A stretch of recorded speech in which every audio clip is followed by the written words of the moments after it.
एठी आपण देखंतु सबु विभागरू जो माने हाउस वाइफ अछंती से माने आछंती खेलिया को आमे साधारणतः देखू जे खाली यंग पिला बा झियो पिला माने जदी आसिले यंग पिला माने खेलंती किंतु आम मानकर बयस आम मानकर कार्य दक्षता आमे सबु बेले पॉलिटिकल प्लेस बा जनसेवा बा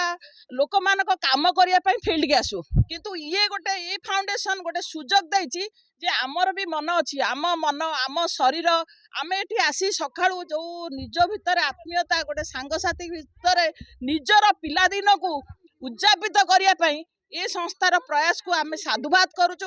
हुए तो किछि दिन जतले महिला माने आगु को जाती बयस हो जाए से माने घरे रोषेई करती पिलांक दायित्व स्वामी दायित्व सासु ससुर दायित्व रे आबद्ध रही जाती किंतु एठी व्यवसाय जो माने करूचंती से माने मध्य किंतु आज एठी प्रयास जो जारी रखिचंती एटा हमर आत्मबल बढ़ौचे एवं आगु मध्य इच्छा करूचु आउरी टीम एथिरे भाग नियंतु एवं प्रत्येक महिलार मन कथा ता शरीर तार ज्ञान एटी पिला भलिया माने जेमती छोट बळे आमे स्कूल रे जो प्रयास जारी रखुदलु आज से अनुभव एठी आमे करूचु।